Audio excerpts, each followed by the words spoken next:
Fun Bells. అరే చింకీ, చింకీలే, తెల్లారింది, మనం టిఫిన్ చేయాలి. మమ్మీ, ఈరోజు నన్ను ఇంత త్వరగా ఎందుకు లేపుతున్నావు? టిఫిన్ తయారయ్యాక లేపు. అరే, నేను మీ మమ్మీని కాదు, నీ భర్తను.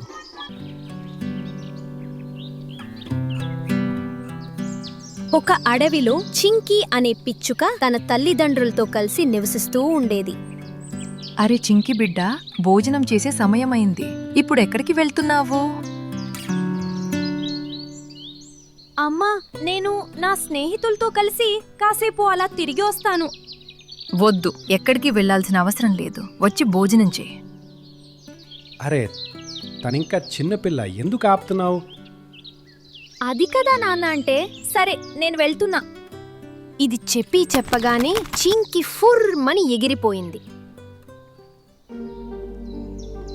మీ గారాబం వల్లే ఇది ఇలా తయారైంది. ఏ పని చేయదు, ఎప్పుడు తిరగటానికి సిద్ధంగా ఉంటుంది. వయసు పెరిగే కొద్దీ అన్నీ నేర్చుకుంటుందిలే, నువ్వేం భయపడకు. మెల్లమెల్లగా కాలం గడిచిపోయింది. ఇప్పుడు చింకీ పెరిగి పెద్దదయింది, కాని తన స్వభావంలో ఎలాంటి మార్పు రాలేదు. అప్పుడు తన తల్లి తన తండ్రితో మాట్లాడి మిట్టు అనే రామచిలుకతో ఆమెకు పెళ్లి చేసింది. చింకీ తన పుట్టింటి నుండి అత్తారింటికి వెళ్ళింది.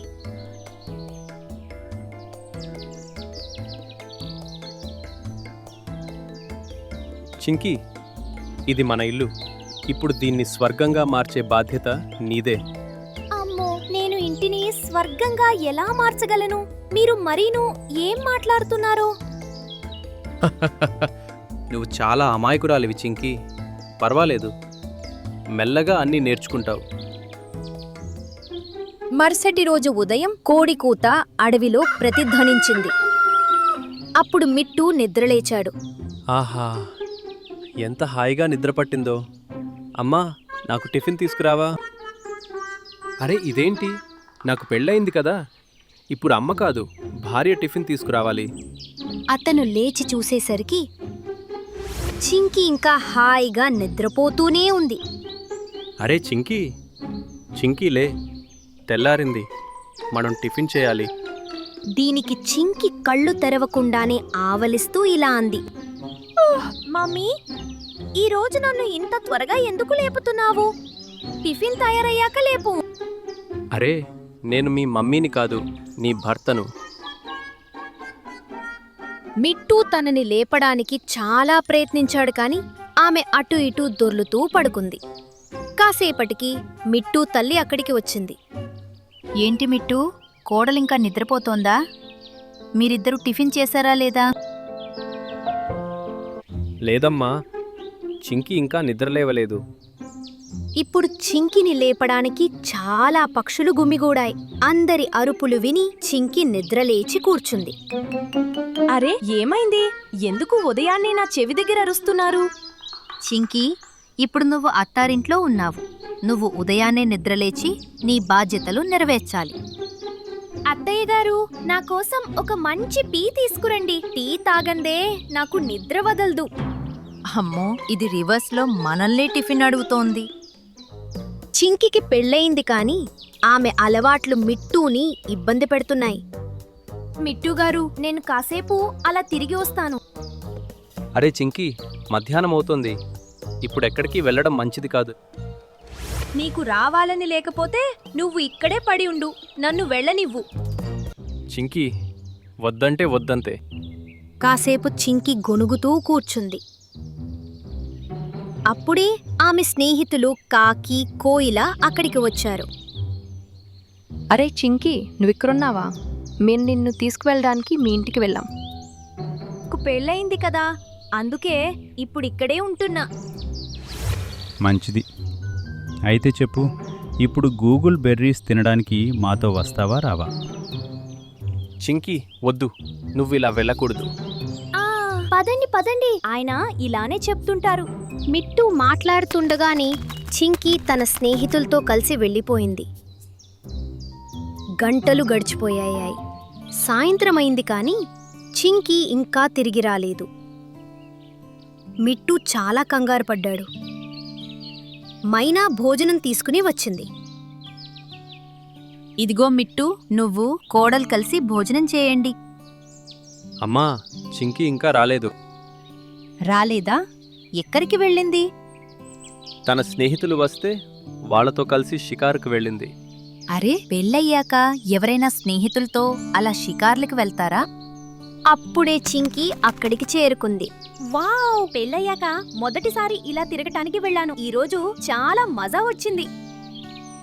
రా చింకీ, భోజనం చేద్దాం. నీకోసమే ఎదురు చూస్తున్నాను. మిట్టు గారు, మీరు తినండి. నేను బయటే స్నేహితులతో కలిసి కడుపు నిండా బెర్రీస్ తిన్నాను. అరే కానీ గుడ్ నైట్. చింకి త్వరగా పడుకుంది. మిట్టు మరియు అతని తల్లి ఆమెను చూస్తూ ఉండిపోయారు.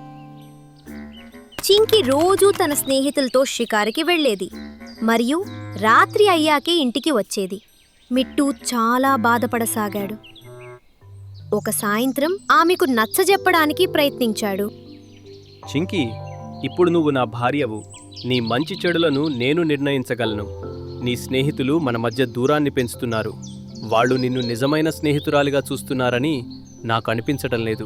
వాళ్ళు నిన్ను బాధ్యత లేకుండా చేస్తున్నారు. నిజమైన స్నేహితులు మనల్ని సరైన దారిలో నడిపిస్తారు. నన్ను అర్థం చేసుకో. మిట్టు మాటలు పూర్తి కాకముందే చింకి నిద్రపోయిందని అతను గమనించాడు. రోజురోజుకి చింకి అల్లరి పెరిగిపోతోంది. మిట్టు మైనా ఆమె ముందు నిస్సహాయులైపోయారు. ఒకరోజు కోయిల చింకితో ఇలా అంది. చింకీ, నాకొక చోటు తెలిసింది. అక్కడ గూగుల్ బెర్రీస్ తోట ఉంది. మనం అక్కడికి వెళ్ళి ఎన్ని కావాలంటే అన్ని బెర్రీస్ తినొచ్చు. అవునా? అయితే సరే, నన్ను ఇప్పుడే అక్కడికి తీసుకెళ్ళు. వద్దు చింకీ, ఇప్పుడు వెళ్ళే సమయం కాదు.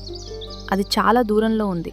మనం రేపు ఉదయాన్నే బయలుదేరి సాయంత్రానికి అక్కడికి చేరుకుంటాం. ఆ తర్వాత అంతా ఎంజాయ్ చేయడమే.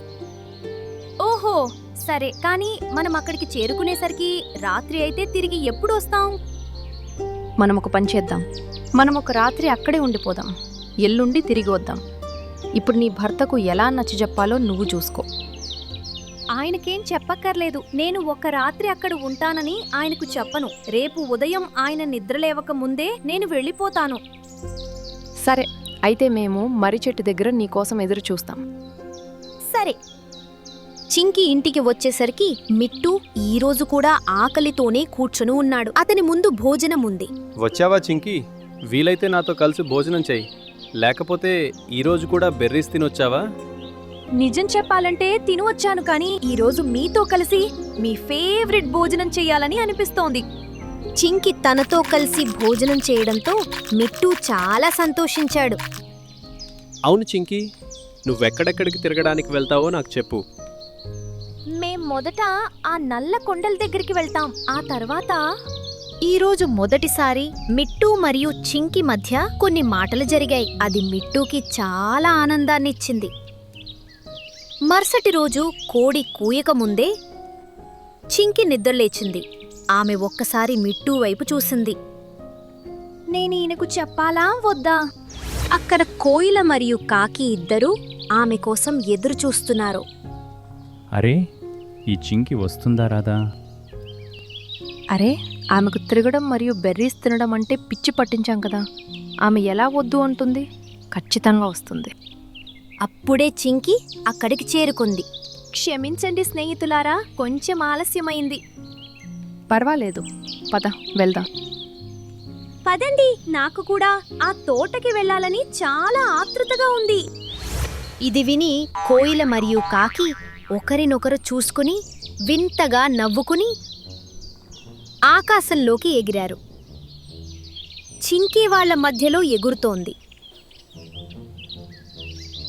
సుమారు 2 గంటల ప్రయాణం తర్వాత ఒక చోటుకి చేరుకున్నారు. చింకీ, రా, కాసేపు ఇక్కడ విశ్రాంతి తీసుకుందాం. అరే, కానీ మనం వెళ్ళాలి కదా. నాకు అస్సలు ఓపిక లేదు. చింకీ, రా, కాసేపు విశ్రాంతి తీసుకుని ఆ తర్వాత ముందుకు వెళ్దాం. కాకి కోయిల కిందకు దిగగానే చింకీ కూడా వాళ్ళతో పాటు దిగింది.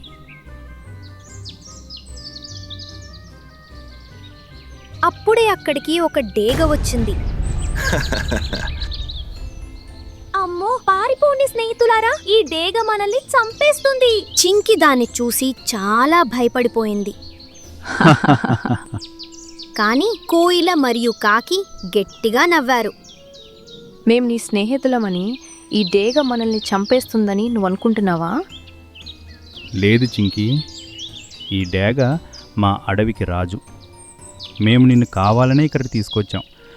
నిన్ను స్నేహితురాల్ని చేసుకోవటం, బెర్రీస్ అలవాటు చేయటం ఇదంతా మా రాజు చెప్పడం వల్లే చేశాం.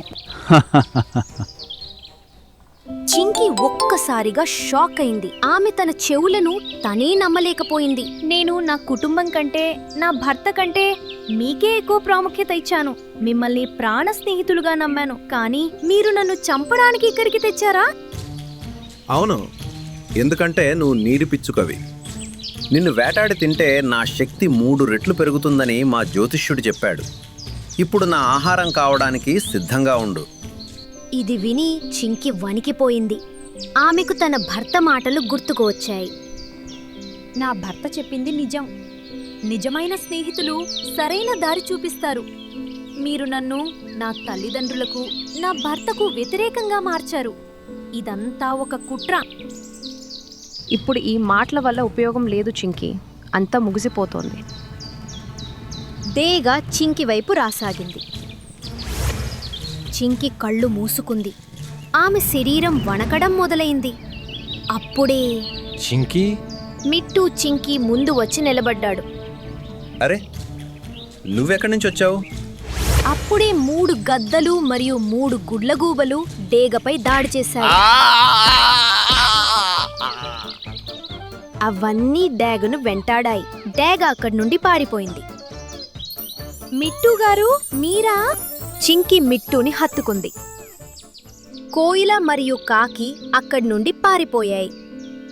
మీరు రాకపోతే ఈరోజు నా ప్రాణాలు పోయేవి. నువ్వలా ఎలా అనుకున్నావు చింకీ? నేను నీ భర్తను. నేను బతుకున్నంత వరకు నీకు ఏమీ అవ్వనివ్వను. చింకికి తను చేస్తున్నదంతా తప్పని ఇప్పుడు అర్థమైంది. ఆమె మిట్టుతో కలిసి ఇంటికి తిరిగి వచ్చింది. ఇప్పుడు చింకి తన సమయాన్ని మిట్టు కోసం కేటాయిస్తోంది. వాళ్ళిద్దరూ కలిసి తింటున్నారు, కలిసి షికారుకి వెళ్తున్నారు, కలిసి నిద్రలేస్తున్నారు. ఆమె ఇప్పుడు ఒక భార్యగా తన బాధ్యతలను నెరవేర్చడం నేర్చుకుంది.